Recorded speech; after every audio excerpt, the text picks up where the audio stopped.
Boa noite a todos. Agora aqui, junto de vocês, corações amigos, encarnados e desencarnados, minha permanente gratidão ao meu professor Arnaldo Rocha, que também tem uma influência muito grande naquilo que eu tenho feito, e ele sabe disso. As minhas escolhas doutrinárias, inclusive, muito inspirado em muito que ele realmente representa também para mim, como fundador da casa. Eu também, juntamente com ele, fundamos uma casa, e nos inspirando, porque eu acredito que nós nos reencontramos através dos passados encarnatórios com o mesmo objetivo.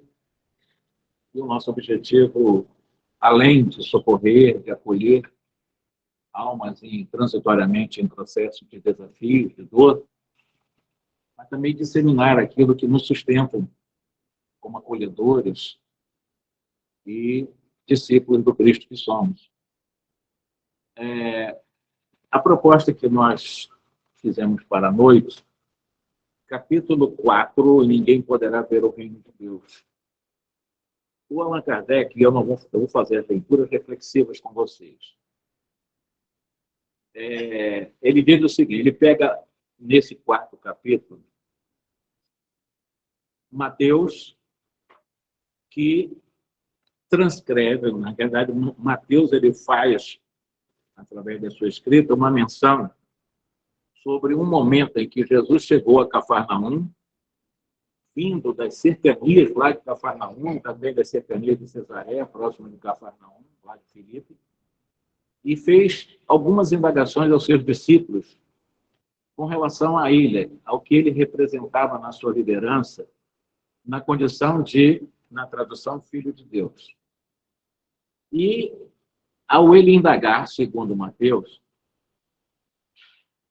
os discípulos responderam de acordo com o que ouviam. E uns diziam que alguns diziam que ele era o João Batista. Então, se ouvia do seu discípulo de que ele poderia ser o João Batista. Segundo aqui a narrativa de Mateus, que ele também poderia ser o Elias, na ligação que se faz entre essas duas pessoas. Elias, que viveu aproximadamente 9 séculos antes do Cristo, antes do próprio João Batista, e o próprio João Batista. E um dos profetas chamado Jeremias. Então, se fazia uma confusão em relação à pergunta de Jesus e ao que alguns achavam que seria ele. Numa visão até um pouco estranha, considerando a crença que se alimentava de ressurreição, que era a ideia de aquele corpo que viveu antes retornaria à vida, aquele mesmo corpo com aquela mesma pessoa. Então, se fazia essa confusão em relação à identidade de Jesus, sobretudo do Jeremias ou de outros profetas. Aí o Cristo insiste na pergunta, e vocês? Mais ou menos assim, o que vocês acham? Quem eu sou? Né? E o Pedro assumiu a resposta, né, dizendo que ele era o Cristo, que era o esperado pelos profetas também. E realmente confirmando sendo ele o Filho de Deus vivo. E nessa narrativa que o Allan traz para nós, o próprio Mateus coloca o Cristo confirmando a afirmação de Pedro. Ele se coloca como tal, ele se coloca como Cristo, exatamente, o Filho de Deus vivo. E, ao mesmo tempo, segundo Mateus, bem-aventurado é Simão, porque não foram a carne, não foi o sangue também que te revelaram, mas o meu Pai que está nos céus. É uma narrativa que nós... Está orando, me perdoe, aqui está pesando, eu vou recusar. Estão fazendo uma ligação para mim, está aparecendo uma ligação aqui, eu vou escutar. Eu tinha que botar aqui no chamado não perturba, né? Mas vamos continuar aqui. Desculpa aqui, eu estou no meu celular. Bom, e normalmente quando eu faço isso, eu faço no computador, né? Então não vejo essa ligação.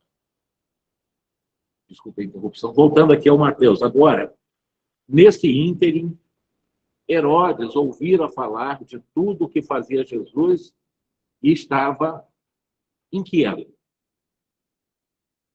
Porque uns diziam que, volta a questão do João Batista, seria ressuscitado, porque ele teria mandado matar o João Batista. Outro volta à questão do Elias também, que o Cristo seria o próprio Elias. Outros, voltando à questão dos antigos profetas que ressuscitaram.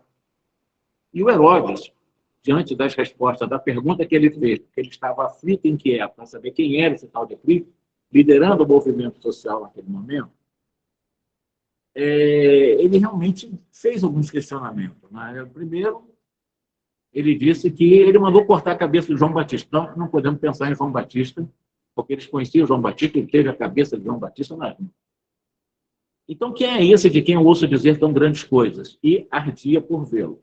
O Allan Kardec traz essas duas passagens aqui, e aqui, no caso, é narrado também pelo Marcos e também pelo Lucas, para que nós possamos perceber no próprio Novo Testamento essa concepção bem primária de tentar compreender alguém que já viveu voltando a viver. Porque nas duas situações, primeiro, quando o Cristo perguntou, que havia os rumores que diziam que ele era exatamente João Batista, Elias, Jeremias, etc. E agora um dirigente, que era o Herodes, que estava realmente querendo saber quem era ele, porque a fofoca também chegou no ouvido de Herodes. Ele já tinha matado um, porque, segundo ele, teria intrometido na vida particular da família dele. Aí ele mandou decapitar o João Batista. Então surge agora um outro na cabeça dele, maluco, outro que está perturbando aqui a minha administração. Eu mandei matar o João Batista. Quem é esse daí? Você não pode ser o João Batista. Mas, numa das respostas, é que teria o João Batista voltado, mas seria outro corpo. Porque conhecia, como eu disse, João Batista, o Herodes conhecia. Essa condição ainda infantilizada de compreensão de que alguém que já viveu voltar a viver é exatamente a dificuldade que o judeu tem, e muitos deles ainda têm, e muitos cristãos também têm, do princípio da reencarnação. Mas o princípio da ressurreição se dá uma possibilidade desse espírito voltar a viver, mesmo que seja no mesmo corpo, embora de uma forma absolutamente e naturalmente impossível. Mas porque o Moisés, que a base da cultura religiosa e do movimento do judaísmo começa com Moisés, ele que estabeleceu um processo de sistematização para organizar a sociedade judaica, ele liderou isso, e ele tinha conhecimento da reencarnação. A dificuldade que o Moisés teve na época dele de transmitir a ideia da reencarnação, que ele aprendeu com as escolas mais profundas dos egípcios, ele sabia que aquele povo muito rude, tido como escravo dos próprios egípcios, ficaram centenas de anos, né, sob o jugo da administração egípcia, não teriam condições de entender o processo da reencarnação. Que ele, como eu disse, era um iniciado. Ele aprendeu com os egípcios a questão do retorno a um outro corpo.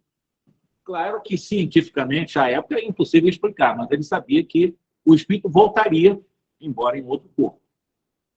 Como é que ele vai explicar isso para o povo ainda bastante rude, nômades, que viviam sob o jugo durante centenas de anos, dos egípcios saindo do Egito? O movimento durou 4 décadas até chegar na chamada Terra Prometida, que é a Palestina. E durante esses 40 anos que ele foi disseminando um processo de ordenação social, desse reagrupamento das tribos da antiga dinastia de Abraão, ou do grupo de Abraão, ele teve dificuldade em ensinar a reencarnação. Lembrando aqui que 2.300 anos depois de Moisés, aproximadamente, Jesus também foi convocado em alguns momentos para explicar a reencarnação, porque o Espírito que trabalha a reencarnação como base da sustentação dos nossos conceitos, ele próprio não conseguiu fazer isso. Em nenhum momento das narrativas dos evangelistas nós vamos ver Jesus com facilidade ensinando a reencarnação. Não foi com Nicodemo, não foi durante o momento da transfiguração, não foi em outros momentos, inclusive, em se deparando com assuntos ligados ao próprio João Batista. E teve dificuldade, porque não havia capacidade intelectual para aquela comunidade para entender a reencarnação. Mas o assunto de voltar a viver estava aqui. São duas narrativas muito claras, existem outras.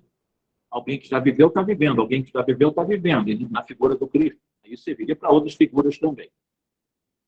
Em Mateus capítulo 17, Marcos também no capítulo 9, após a transfiguração, os seus discípulos até, de alguma forma, ficavam em dúvida, porque na transfiguração, que é a possibilidade bem metafísica de você estar em contato com os chamados mortos, aí um detalhe, o Moisés, que num livro que ele escreveu, num dos seus cânones do chamado Pentateuco, ele proibiu a evocação dos mortos, porque havia uma promiscuidade nesse processo de intercâmbio com o mundo espiritual, na época dele, e muito perigosa, inclusive. Havia sacrifício de seres humanos, além de outros tipos de promiscuidade na área do desequilíbrio sexual com entidades, essas coisas. Existem coisas terríveis, materializações do espírito também.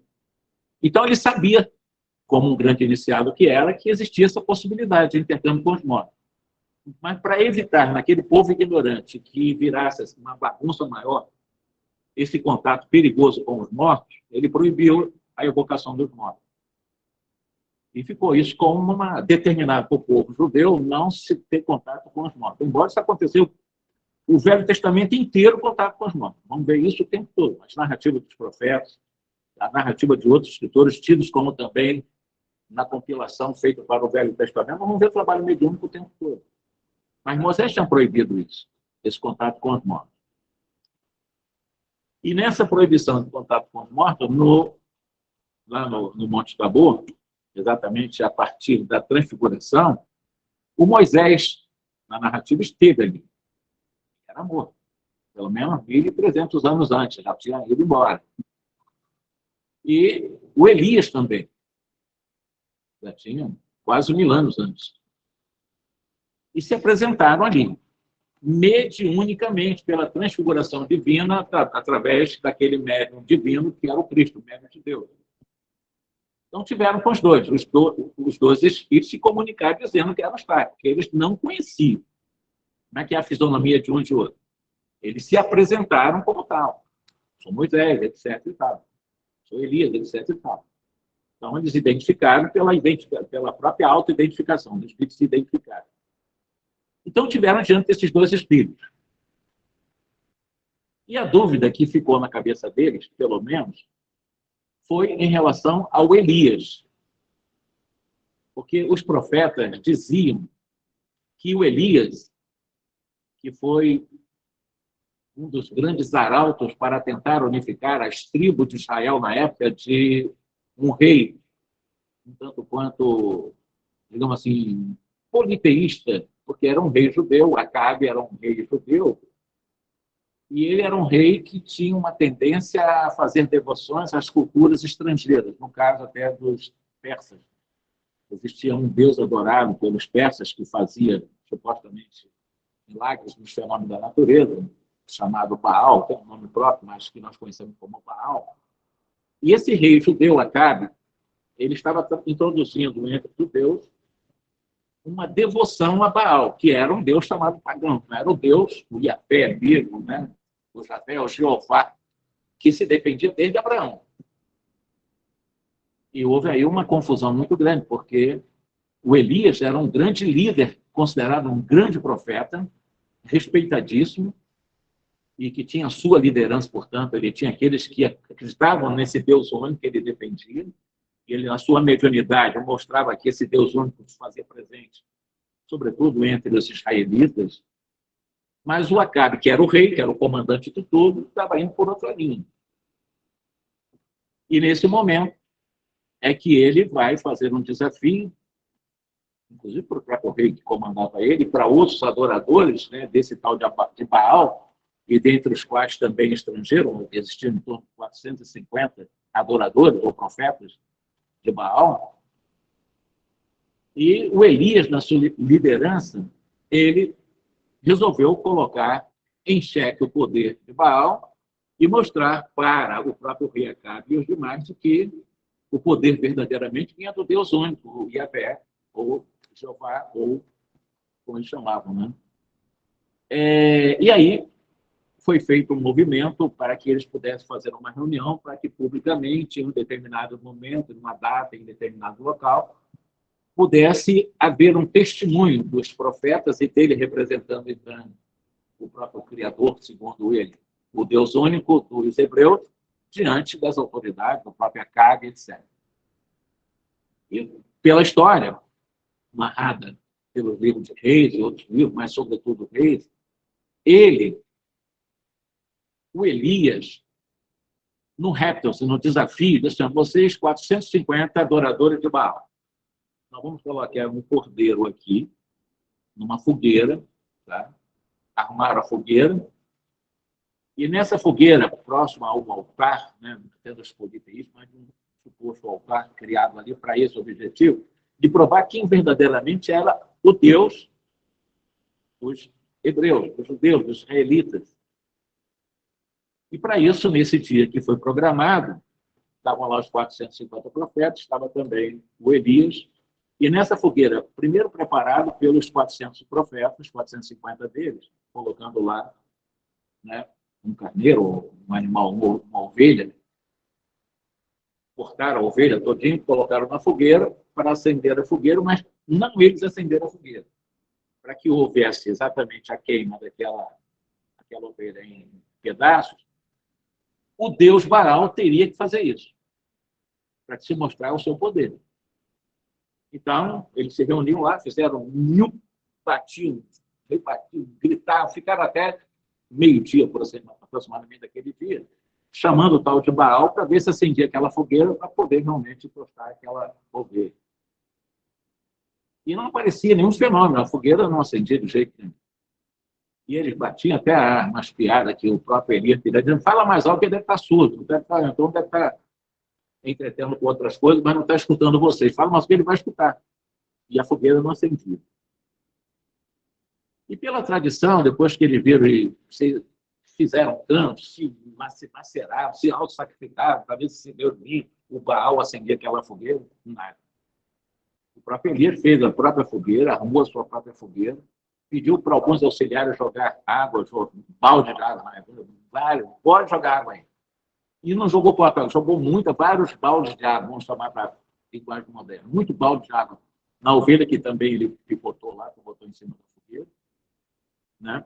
E também ao redor da fogueira, na madeira e tudo. Jogou água ali, pode jogar água aqui, o Senhor vai acender isso para tostar a ovelha. E não deu outra, ele fez a concentração dele, tendo o potencial mediúnico dele, veio um fenômeno que muitos espíritos chamam de aflogismo, né? É um fenômeno de que os fogos surgem espontaneamente, e com toda aquela aguaceira, com rala de água correndo lá, impossível não pensar numa madeira dessa queimar, e não é que o trem queimou. Queimou e pegou lá as ovelhas, então ele mostrou quem tem poder, Baal ou Yahvé. Então ele mostrou que aqueles eram os falsos profetas, os adoradores de Baal, e ele era o verdadeiro profeta, aquele que estava nesse momento respondendo pelo único Deus. E aí o próprio rei Acabe realmente determinou para que ele pudesse determinar um processo de punição, proscrevendo para os próprios hebreus a ideia de Baal, esse deus mais dos persas, e autorizou o próprio Elias a fazer uma execução de um processo de aprisionamento que ele quisesse fazer, e levou lá para um monte daqueles e teria mandado decapitar os 450 profetas. Então, ele mandou cortar o pescoço desses falsos profetas. Isso é a história contada no Velho Testamento. E ele veio depois, na condição de João Batista, até eu, os discípulos não sabiam, né? E também foi decapitado. Mas, de qualquer maneira, essa é uma das histórias dele, na sua liderança, que eles conheciam, desses velhos escritos. Os discípulos conheciam. Isso era pregado nas sinagogas. E se sabia, por esses velhos escritos, que esse Elias voltaria. Quando, no Monte Tabor, lá, eles, diante do Elias, que se apresentou como tal, materializado naquela luminescência, o Cristo desaparece, o corpo desaparece, o rosto do Cristo aparece, e aparece um outro rosto se identificando com Elias. Aí ficou a dúvida.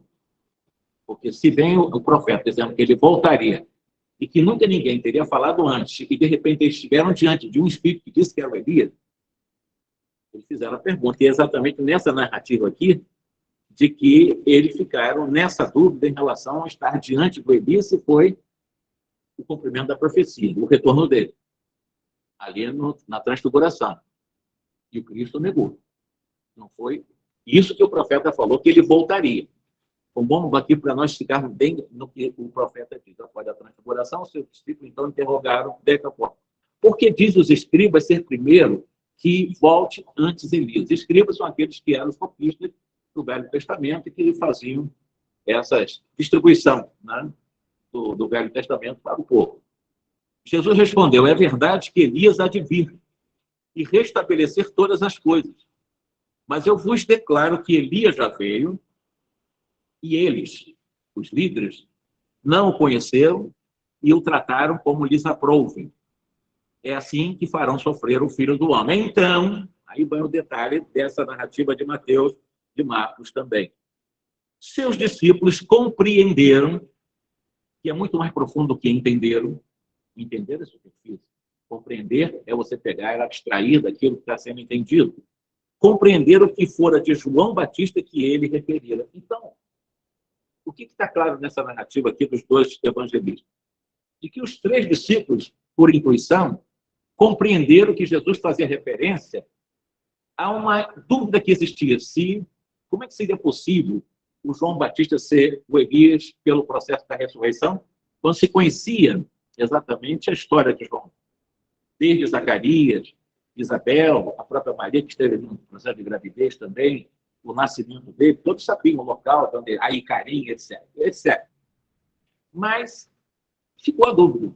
E eles, na dúvida, tentaram compreender da maneira em que eles tinham na capacidade de compreensão, de que Jesus fazia referência de que o Elias não era somente aquele que se materializou, não. O Elias era também o João que foi decapitado. Nesse momento já tinha sido decapitado. Não foi ninguém que impôs aos discípulos, foram os próprios discípulos que compreenderam que Jesus disse, por outras palavras, que o João Batista era o Elias que reencarnou como filho de Isabel e de Zacarias. Isso aqui está tão claro para nós que estudamos a reencarnação, que está no Novo Testamento. As religiões não querem saber disso. Quando os discípulos compreenderam que fora de João Batista que Jesus faz referência, quando lhe foi perguntado por que Elias deveria vir, e os escribas falavam isso, e Jesus não, ele já veio.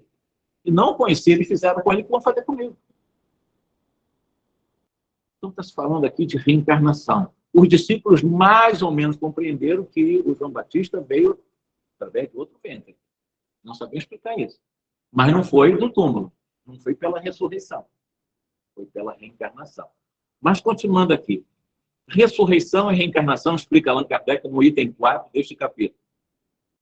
Fazia parte dos dogmas dos judeus, sob o nome de ressurreição. Só os saduceus, que era uma das seitas, os fariseus, os saduceus, existiam várias seitas, vários grupos, até eram rivais entre eles. Os fariseus eram dominantes, eram dos religiosos mais hegemônicos, por serem mais ortodoxos em termos de compreender Moisés da maneira dele. E os saduceus não, eles eram mais distantes da religião. E os saduceus, eles não acreditavam na vida após a morte, não acreditavam na encarnação. Diferente. E o Allan Kardec explica, não era claramente definida, dentro da visão do judeu, eles tinham uma vaga noção acerca da alma e da sua ligação com o corpo. Continua Allan Kardec. Acreditavam que o homem que vivera podia reviver. Designavam esse fenômeno pelo termo de ressurreição, o que nós conhecemos como processo de reencarnação. Eles não tinham noção. Tá? Mas a ideia da ressurreição é, como eu disse, alguém que já viveu voltar a viver. E é o que nós estamos discutindo aqui no 4º capítulo do Evangelho. Seria a volta à vida do cadáver. Então, a dúvida na compreensão dos discípulos após a transfiguração, na compreensão mais profunda de que não foi o cadáver de Elias que voltou a viver. Porque eles conheciam parente consanguíneo do próprio Cristo. Então, eles compreenderam, estava falando assim, desse retorno por outro caminho, não pela ressurreição, não de um cadáver que volta a viver. A ciência, diz Allan Kardec, prova a impossibilidade, sobretudo quando os elementos desse corpo se acham desde muito tempo dispersos e absorvidos. A reencarnação é a volta do espírito no outro corpo sem ligação com o antigo corpo. Aplicava, por exemplo, a questão da palavra ressurreição tinha um mau entendimento da reencarnação, mas da ressurreição, de voltar ao mesmo corpo, supostamente a viver se esse corpo tivesse morrido, no caso de Lázaro. Lembro do caso de Lázaro, que Jesus, depois de alguns dias, ele estava já enterrado, a maneira dele, que eles colocavam lá nas cavernas, né? Nos túmulos, da maneira que eles faziam. E o Cristo teria o chamado para fora do túmulo, e ele volta, aspas, vivo no mesmo corpo. Mas, ainda com as decomposições, com mau cheiro, etc., mas ele teria voltado. Para a compreensão, para justificar a ressurreição, e é o único momento que eles tentam justificar a ressurreição, é com a questão do Lázaro. É famosíssimo, tradicionalismo, para confirmar a ressurreição com a vinda de Lázaro e depois com Cristo após o terceiro dia ele ter se apresentado. Mas não pela ressurreição, porque Jesus não voltou no mesmo corpo. Esse é o detalhe da contradição da defesa e da ressurreição do Cristo, né?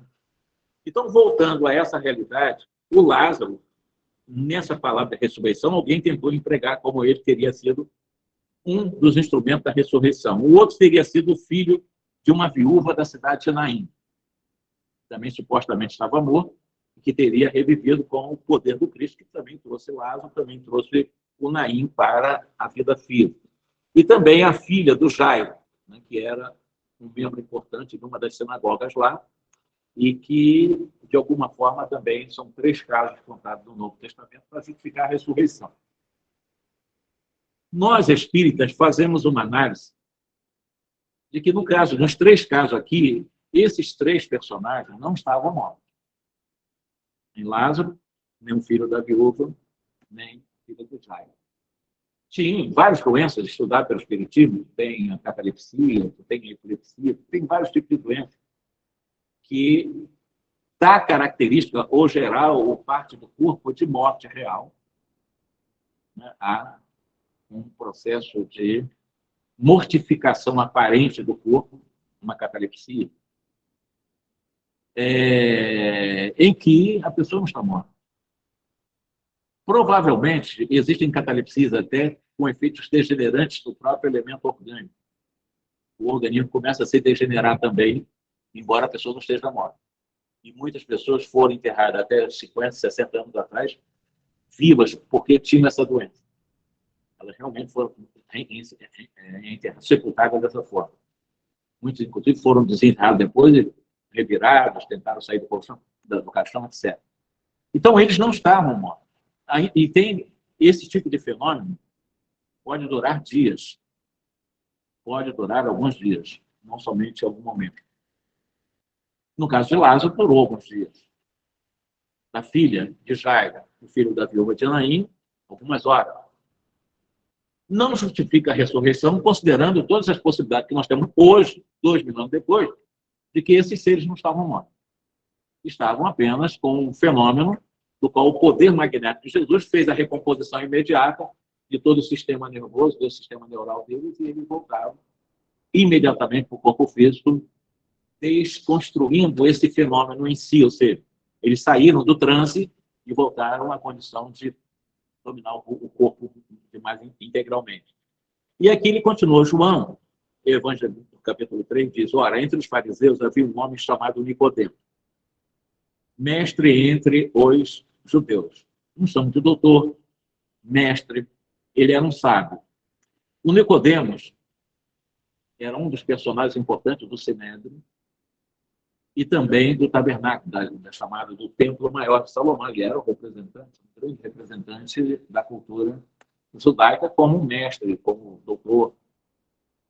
E o Nicodemos, ele tinha muita curiosidade para tentar entender a questão da reencarnação, do qual os discípulos compreenderam após a transfiguração, e não estava muito claro em relação ao Lázaro, a filha de Jairo, e também ao filho da viúva de Naim.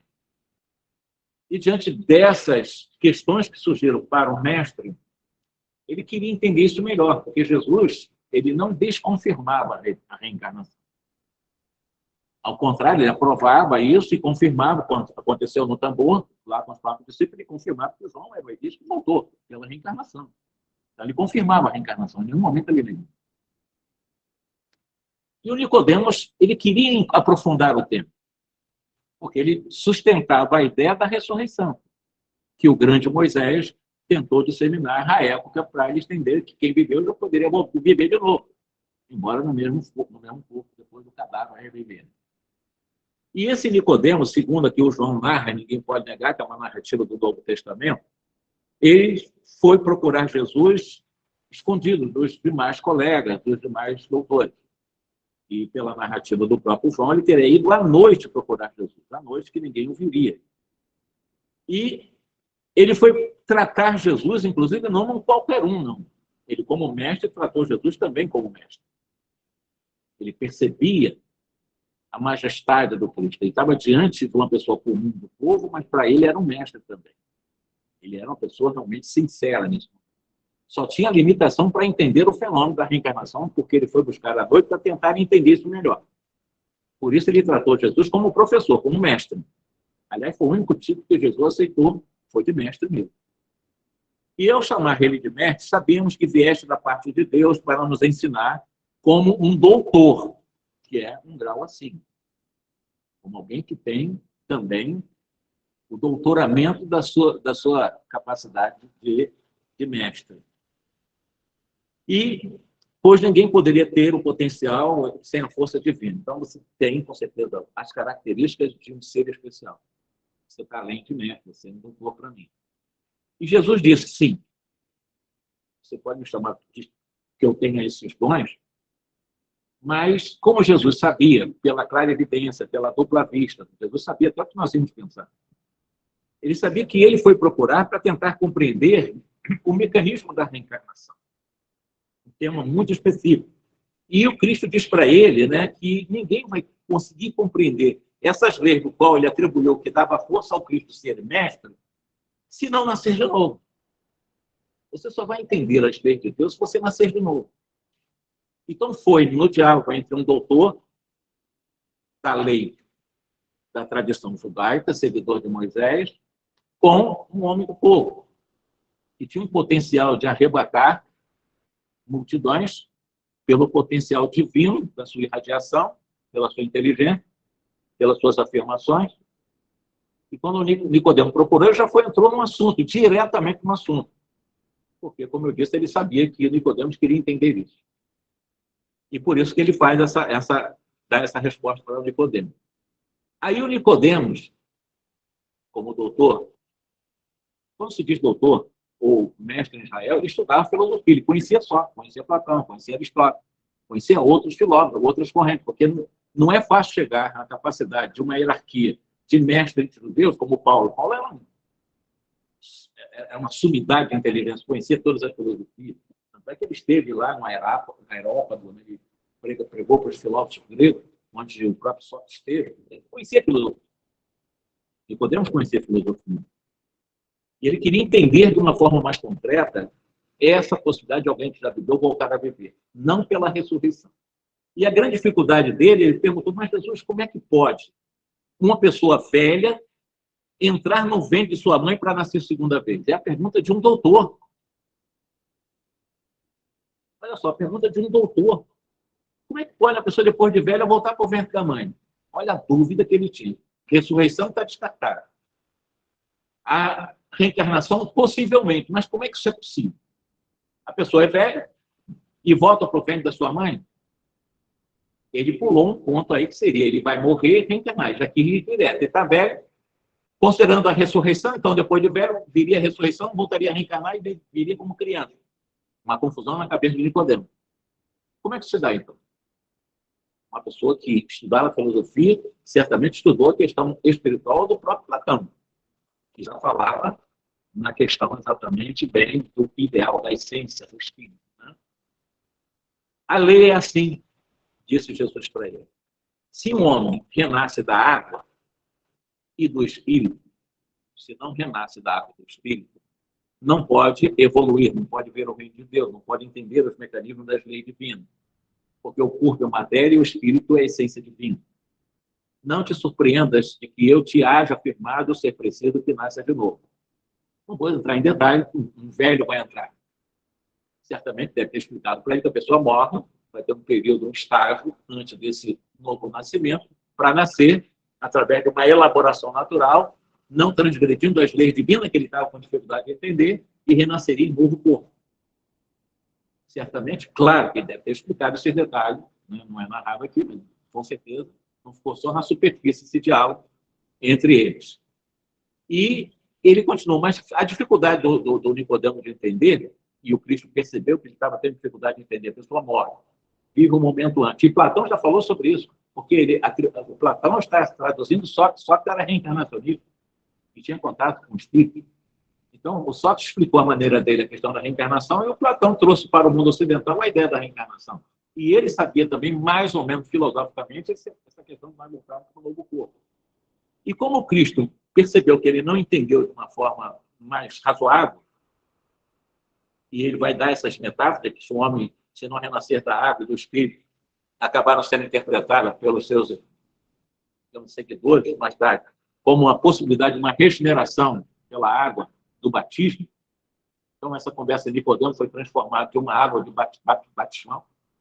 E não tem nada a ver dessa conversa de Jesus com o Nicodemo, e, de repente, esse Francisco nascer de novo seria pela água. A água, supostamente milagrosa, de transformar uma pessoa em outra pessoa, ou seja, eu era mau, agora eu sou bom porque eu fui batizado. Essa seria a ressurreição, ou seja, o nascer de novo. Não tem nada a ver essa conversa com o que se traduziu e se interpretou. Absolutamente tem nada a ver. E o Kardec vai mostrando isso, né? Algumas traduções, quando se fala nascer do Espírito, foram substituídas por Santo Espírito, o que já não corresponde ao mesmo sentido. Quando fala Espírito, não é Santo Espírito, está falando de Espírito, é sempre o ideal de Platão. E o Allan Kardec traz uma tradução de Osterwald. Esse Osterwald, ele traz exatamente, se um homem não renasce da água e do Espírito. Ele é mais objetivo na tradução dessa passagem por Nicodemo.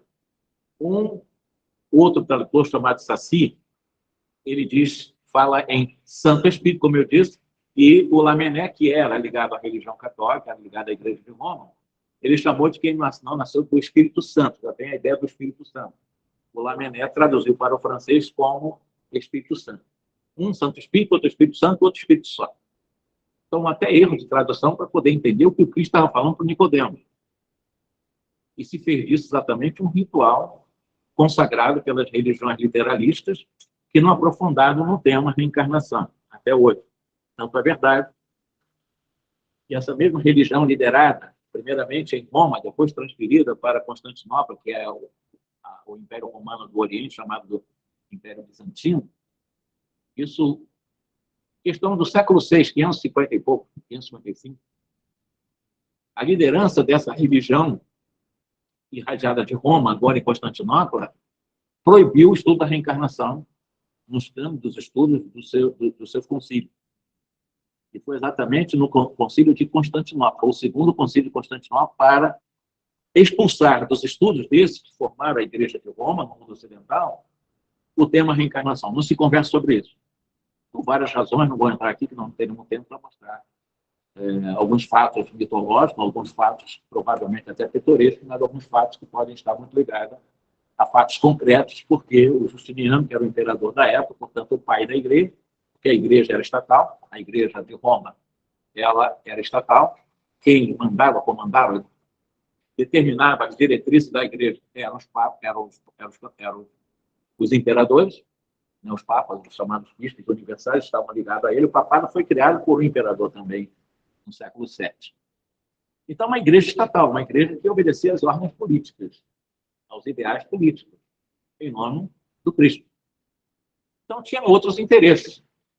Interesse no qual era a manutenção de poder, do status, né, de poder desses mandantes do antigo Império Romano, depois do Império Bizantino, do qual, mais tarde, os próprios árabes resolveram destruir quando acaba essa Idade Média. Mas o importante, na nossa discussão hoje sobre a necessidade de nascer de novo, questão de água, do espírito, o Allan Kardec vai trazer mais uma vez um outro momento interessante. Mateus, olha, desde o tempo de João Batista e Elias até o presente, o reino dos céus é tomado pela violência e são os violentos que o arrebatam.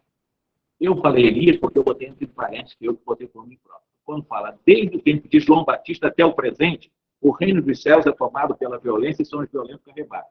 Quando se fala desde o tempo de João Batista, narrado por Mateus, houve aqui um lapso, quando ele fala João Batista, desde o tempo de Elias até aquele tempo, o reino dos céus, ou seja, as imposições de tentar se conquistar o Deus único, era pela violência, e só se arrebatava esse céu pela violência. Então, na própria tradução, qualquer um tradutor, em Mateus capítulo 10, 11, vai falar desde o tempo de João Batista, que no fundo era o Elias. Então, houve esse lapso do próprio evangelista. Então, ele também já trazia no subconsciente a ideia de que o Elias era o próprio João Batista, era o mesmo espírito. Tá? E existe um outro também, Mateus capítulo 11, assim profetizaram todos os profetas até João. E se quiserdes compreender a minha lição, ele mesmo, João, o Batista, é o Elias que havia de vir. Ouça aquele que tiver de ouvir, aquele que tiver ouvido de ouvir. Está em Mateus capítulo 11, os versos 12 a 15. Então, em 11, Mateus está aqui mostrando não uma coisa superficial de uma confirmação da reencarnação pela voz do próprio Cristo. Aqui é uma confirmação pela voz do Cristo da reencarnação, atestando, sim, que João Batista era Elias. Na transfiguração, foi uma compreensão do discípulo. Jesus apenas confirmou. Aqui não, é o próprio. Ele é o João Batista. Antes deixou lamentado, né? Fizeram dele o que quiseram, não quis dizer que era o próprio João. A dedução do João foram dos 3 discípulos. Mas nesse momento aqui, em Mateus capítulo 11, se quiserdes compreender, ele mesmo, João, é o Elias que havia de vir. É a coisa mais clara da face da terra para entender qualquer teologia, vendo uma afirmação do Cristo dizendo que João Batista é o Elias. Por que a teologia não aceita isso? Repito, houve uma proibição. Houve uma proibição. Quando a igreja se tornou poderosa a partir de Roma e desconsiderada as igrejas que defendiam a reencarnação, por exemplo, como a igreja de Éfeso, a igreja de Antioquia, ou de Antioquia, a própria igreja de Jerusalém, a própria igreja de Alexandria, eles defendiam, porque eles tinham uma cultura, dentro da lição do Cristo, mais oriental, mais ligada ao Oriente. O Oriente tinha uma ligação profunda com a cultura grega, e com a cultura grega eles conheciam Pitágoras, também os filósofos, grandes doutores, estou falando, os que discutiam reencarnação, eram os pais da igreja 300 anos antes da estatização desse movimento cristão. Eles defendiam a questão da reencarnação no mundo oriental. O mundo ocidental resolveu bater de frente. Não vamos estudar esse negócio de reencarnação, está muito dúvida. Um dos doutores da igreja, um dos pais da igreja, dentro do período chamado apologistas, né, grandes divulgadores, estão muito próximos da época de Jesus, muito próximo mesmo da época de Jesus, como nós estamos próximos de Kardec, estavam próximos também da época de Jesus. Um deles era discípulo de um grande reencarnacionista chamado Clemente, da cidade de Alexandria, do Oriente, portanto, o movimento cristão do Oriente. E o outro movimento chamado cristão era o Orígenes, que era discípulo do próprio, foi aluno do próprio Clemente, e outros defensores da reencarnação. A igreja condenou o chamado origenismo, que defendia a reencarnação, exatamente nesse segundo concílio de Constantinopla, e a partir daí a igreja não aceitou estudar mais a reencarnação. Isso que eu estou falando é história pura, só estudar a história. A questão de interpretação, claro que a história permite várias ferramentas de interpretações, mas a história é com fatos, você tem documento. E os fatos mostram que realmente houve essa proibição e nunca mais a igreja que tocar nesse assunto. Embora o Agostinho tenha tocado no assunto, considerado o pai, depois da divisão da igreja, no período da chamada escolástica, que surge um outro pensador, no campo de uma proposta filosófica para a religião de Roma, que foi Tomás de Aquino, que criou a escolástica, para pensar de uma forma diferente, tentando fazer uma aglutinação ciência e fé, de uma forma estranha, em que a ciência não poderia contrapor a questão mais transcendente da fé. Uma discussão filosófica que ele trouxe para a chamada escolástica da igreja. Debate, isso é histórico também. Mas ele já não defendia a questão da reencarnação. Tomás de Aquino não aceitava muito essa ideia. Porque já havia proibição, né, dessa questão de estudar a reencarnação. Isso é um grande atraso para o cristianismo. Mas o que isso representa de avanço para uma nova revelação como o Espiritismo? Eu acho que muita coisa. O Espiritismo não representa para fazer santos, hidras, altares, verdadeiros criadores de rumas de seguidores, fanáticos, idólatras, não. O espiritismo, o objetivo da doutrina espírita é despertar consciência, para você usar livremente a sua consciência, sem você ser manipulado por algum suporte representante de Deus, e, na sua liberdade, você ser um instrumento importante para a transformação social, e não para se santificar. A sua santificação vai se dar através do seu trabalho na sociedade, através da dedicação, da solidariedade, do trabalho de reerguimento dos valores éticos deixados por Jesus, mas sem essa disputa de concorrências políticas de santificações. Não existe isso. Mas nós santificamos o Chico Xavier com alguns que têm pé ainda em outras religiões, pode fazer isso. Mas o espiritismo não admite. Mas por que Kardec admitiu o Santo Agostinho? No Evangelho. O Kardec até se permitiu isso, até para não ferir o movimento, então, bem hegemônico, mesmo depois da Revolução Francesa, na recomposição do poder do clero no Estado francês, ele respeitou um pouco isso. Por isso que na doutrina espírita, nas obras básicas, vamos encontrar o Kardec se concedendo alguma, usando o termo santo. Mas no espiritismo não existe santo. Existem seres que evoluem, são mais esclarecidos, espíritos superiores, mas nós não santificamos, não existe, porque todos nós estaremos nessas condições em algum momento, pela lei de evolução e pelas afirmações dos espíritos, pelas várias reencarnações, nós chegaremos à pura e eterna felicidade. Todo ser humano. Não será excluído nenhum ser humano. Uns vão mais rápido, porque esses se submetem às leis da própria consciência, que é a lei de amor, justiça e caridade. Outros demoram porque são mais rebeldes. Eles atrasam, mas também vão chegar. Mesmo que eles atrasem, quando atrasar 1 bilhão de anos, mas eles vão chegar.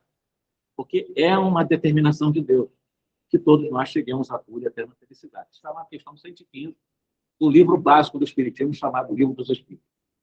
Então, todos nós vamos destinados para isso. Uns vão mais rápido, porque se submetem mais. Tem a consciência mais livre para se submeter. Porque o que não tem consciência, se deixa levar pelo que os outros dizem, você tem que fazer isso, você se escraviza. Não, não existe a reencarnação, você aceita sem pensar. Não, disse que lá... Por que não?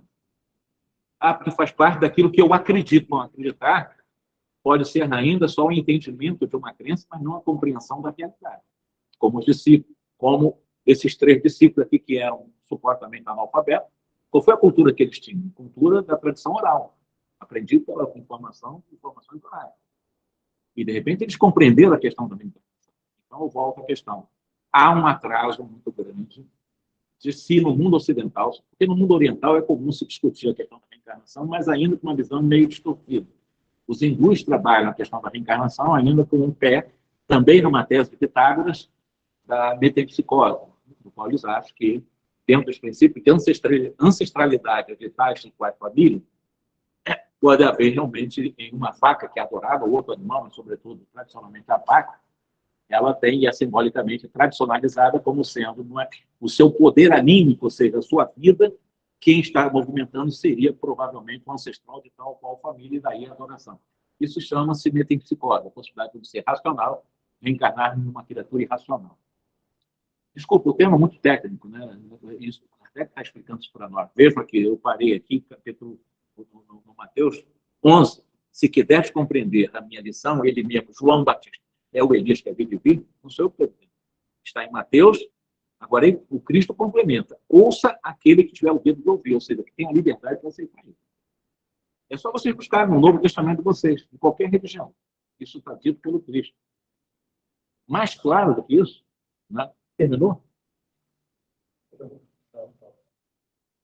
5 minutos.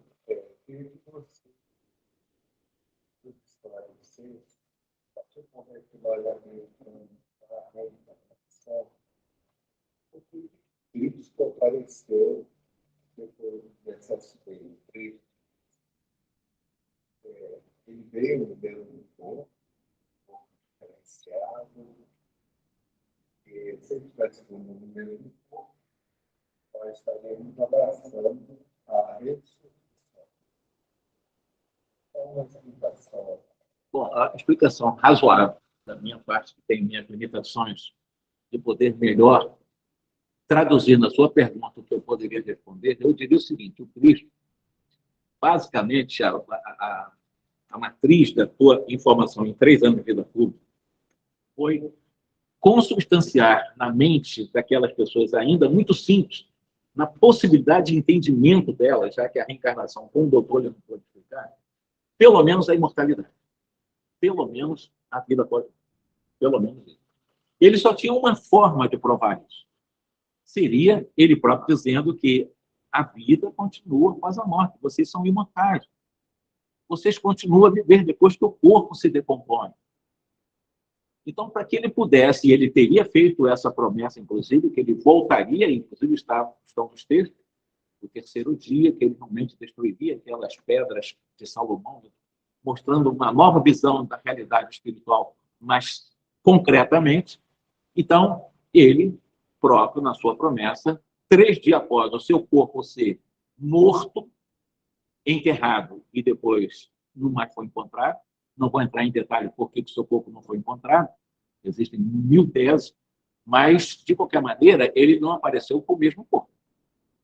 Tanto é que os discípulos que conviveram com ele, com aquele período, no tete-a-tete, fazendo as suas discussões, quando ele apareceu, no primeiro momento, a própria Maria Magdala, Maria Madalena, ela não reconheceu. Ela só reconheceu quando ele falou Miriam, depois Maria, e ao repetir Maria, ela percebeu a voz, e na percepção da voz, ela percebeu, eu estou diante do Senhor. Mas ela viu que era alguma coisa, Santa mais forte. Ela viu, a dúvida dela se era o jardineiro, então, mas ela não tinha certeza de quem estava ali. Só pela voz, quando chamou do nome dela, ela percebeu que estava Jesus. Ela foi avisar, o Cristo depois aparece em ambiente fechado, e os discípulos, naquele momento, também tiveram dúvida, porque a voz era arrastada, não era uma voz firme, e eles, está narrado também nos evangelistas, como se estivesse diante de um fantasma. Então, não era aquele corpo que eles conheciam. Um outro momento também foi numa estrada que levava a uma cidade chamada Emaús, quando o Cristo acompanhou 2 companheiros, né, 2 seguidores também do Evangelho, e conversando, conversas normais. Até aquele momento, não reconheceram Jesus como eles conheciam, porque eles eram discípulos também. Quando chegaram em casa, quando estavam diante de Jesus, do qual eles não reconheceram imediatamente, primeiro porque era noite, mas quando chegaram em casa, houve exatamente uma conversa, e na conversa esse Cristo evaporizou, desapareceu. Então, não era aquele corpo de Jesus. Então, Jesus, pela ressurreição, não voltou naquele corpo crucificado. Ele voltou em um outro corpo, testemunhado aqui pelos evangelistas, um corpo totalmente diferente, com voz diferente. Em algum momento ele apareceu, assustou os seus discípulos. Eles ficaram assustados em algum momento. Então, o que representa o reaparecimento de Jesus é a confirmação, pelo menos, da imortalidade. Entendeu? Não a ressurreição, porque não era o mesmo corpo. A confirmação da imortalidade passa a fazer com que haja todo um sentido para que eles que estavam ali pudessem fazer com que movimentasse um processo de percepção da vida futura, do que vai acontecer com eles.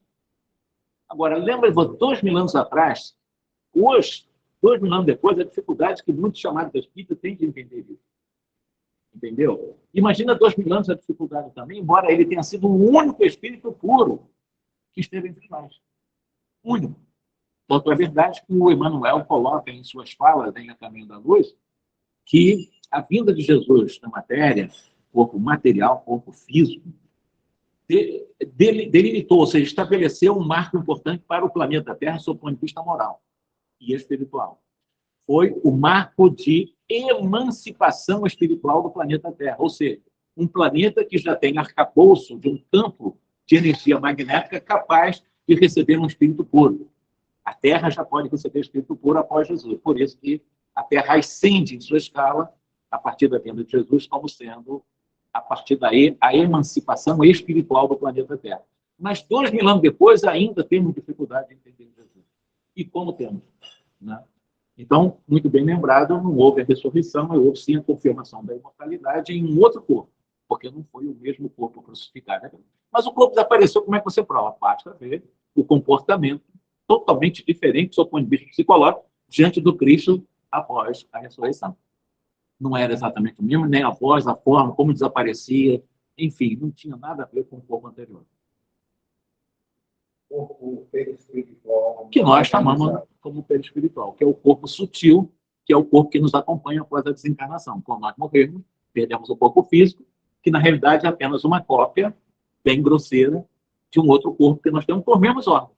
que é um corpo sutil, que nós chamamos de perispírito. Kardec chamou de perispírito, outros chamam de corpo psicossomático. Enfim, é o corpo sutil que nós temos e que nos acompanha após, onde está exatamente vinculado à questão da nossa realidade mental. A mente está também ali presa, né?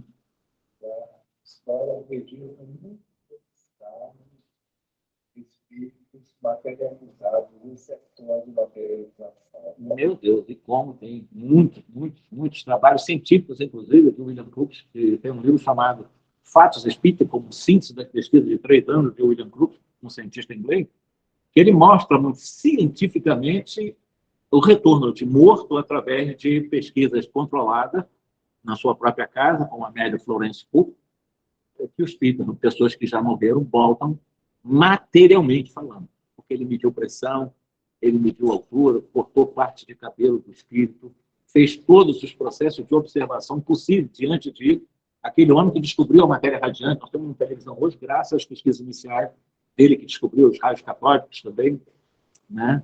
Então, ele foi um grande cientista e nunca, jamais negou na imortalidade a certeza, realmente, a partir das pesquisas que ele fez, da possibilidade também dessa materialização. Materializado por um determinado tempo e depois. Assim, é só por um período. Essas materializações é só para pesquisa, porque o ectoplasma, esse elemento estudado por Charles, ele não tem capacidade de ser mantido aglutinado em função de não estar nas mesmas dimensões como a aglutinação da vida material. Embora todos vocês que estão aqui, todos os animais, todo ser vivo tem ectoplasma, todo. Só tem aqueles seres que têm maior quantidade que permite sair das células essas quantidades de energias que eles chamam de neuropsicofísica, ligado tanto ao sistema nervoso, ao físico, também à questão mental, e os espíritos utilizam esse material plástico para se materializar. Você imagina um parente nosso estar aqui materializado e conversar com ele. Isso provado cientificamente. Tem tantas provas científicas, existem livros científicos. O espiritismo no Brasil partiu muito para a teologia, ficar muito ligado à questão religiosa. Mas se nós formos buscar os grandes clássicos cientistas do espiritismo, nós vamos ver realmente de montanas comprovações da imortalidade e da reencarnação também. Reencarnação, existem cientistas materialistas que já comprovam a reencarnação. Ian Stevenson, Banerjee, Jen Tucker, Virginia, e vários outros, né? Helen Van Bach, Kenneth Wright. Existem vários pesquisadores, psiquiatras, psicólogos, que provam também a reencarnação por pesquisas próprias, métodos que ele utiliza. A reencarnação é um fato. Fato com metodologia de universidade de ponta do mundo inteiro. A reencarnação já é provada cientificamente.